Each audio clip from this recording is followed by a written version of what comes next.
Michael Cohen testifies Trump's backed payments to suppress news that could hurt 2016 campaign. This is a Reuters story.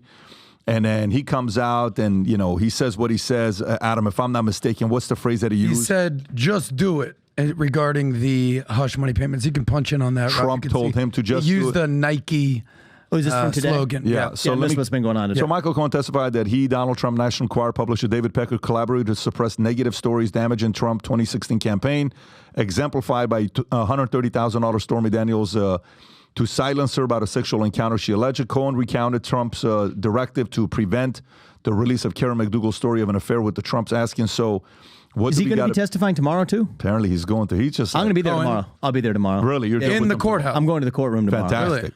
Yeah. So, but by the way, what do you think about all of this? With everything that's going on here, how much of this is helping? How much of this is hurting? How are you processing this?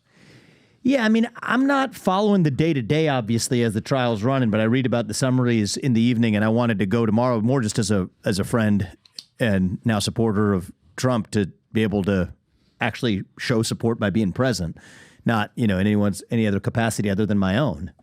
But I will say that every day this trial proceeds, the trend that I've seen, I didn't follow today's, but up to today, all we've seen is one more layer of the onion of how the whole thing's a charade. Right? If you think about this,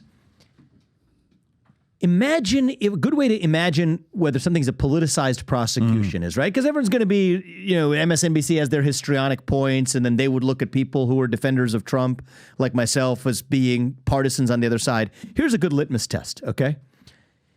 If the prosecution's theory of the case said you did something wrong, what if you had done the exact opposite thing? Okay, let's play that out. Sure. Then that should mean you did not do something wrong, right? Let's try that on this set of facts.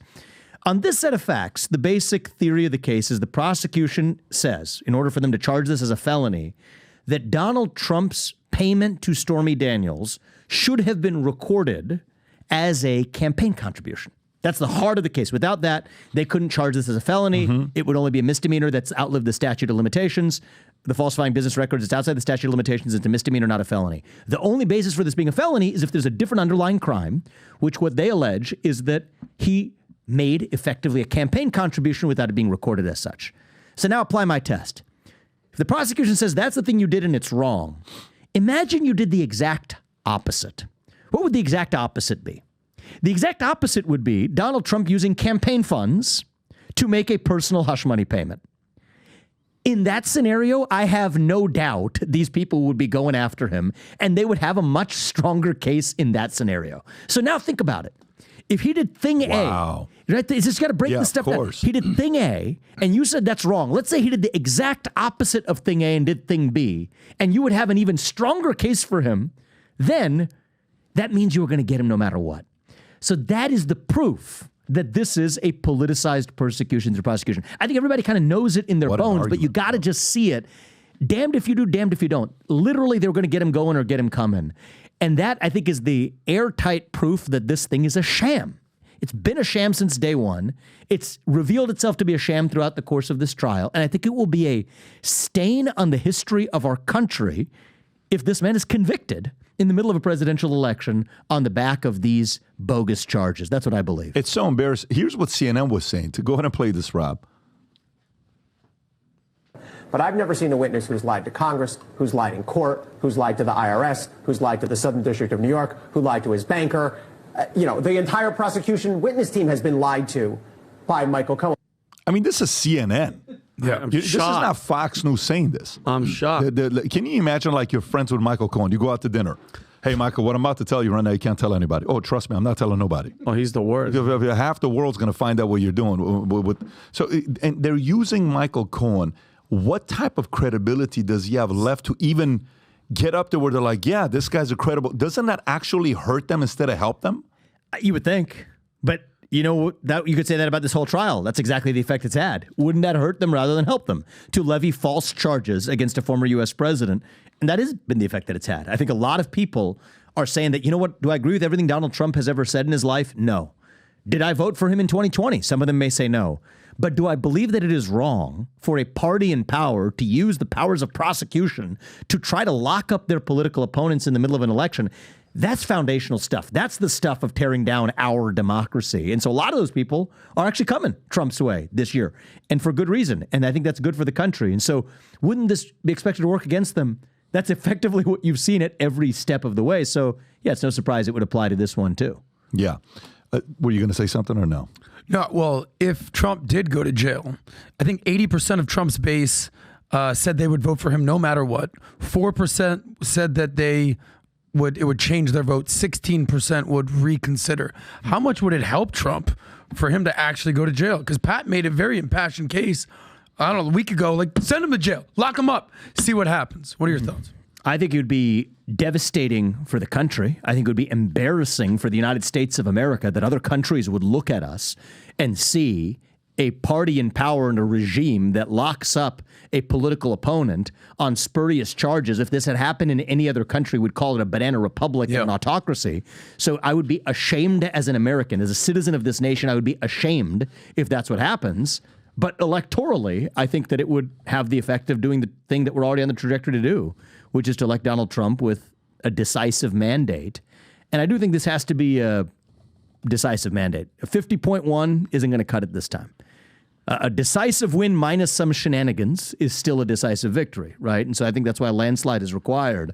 And I think a landslide is very well what they're setting us up for this time around. And the other case, Vivek, the one that the FBI planted documents at Mar-a-Lago, Jack Smith, an FBI agent involved, apparently they took photos of secret document, the cover letters on top of them, and then the case was suspended indefinitely. It's like every single one of these is a sham. It's all BS. So in fact, my thing is this: let's say, God willing, he beats all these. He doesn't get arrested. He gets in. That same swamp, Vivek, those same people, these same judges, they're all still going to be there. I understand trying to drain the swamp, but that swamp, you drain it, that's getting filled right back up. You know what I mean? How does he fight that? I mean, the way I look at it is it's like an eight-headed hydra, okay? It's like a monster, and you cut off one of the heads, it grows right back. Mm-hmm. You got to slay the beast at its core, right? And so this is going to require doing the hard thing. The easy thing to do is to say, I'm going to fire Christopher Wray and replace him. I'm going to fire the head of this agency or replace him. I think the harder thing is to say we're actually going to get in there and shut it down, actually. And is there some risk to doing this? Of course there is, right? There's efficiency risks. Is there going to be some inconveniences from shutting down agencies that are presumably doing at least some important work? Many of them aren't. But even if you presume there's one iota of important work they're doing, is there some inconvenience? Yes, but you're always taking a risk. Sometimes the risk is that you don't cut enough fat. Well, the opposite of that risk can't be, I'm just going to cut exactly the amount needed. No, you can't say you're going to do that. The opposite risk you're taking is you cut so much that you cut some muscle. So which risk are you going to take? I take the risk of now, the point in our country's history that we live in, things have gotten so dire. I will take the risk of cutting some muscle and building back what we overcut than the risk of not cutting enough. Why do I say that? Because we've seen what the other model looks like. The thing just grows right back. Mm-hmm. And this is where I think the Republican Party struggles a little bit, right? We talk a big game as a party about the weaponization of government, but push comes to shove. What do? Reauthorize FISA 702. Not even reauthorize it. That's a mistake. Expand it. That's what they did.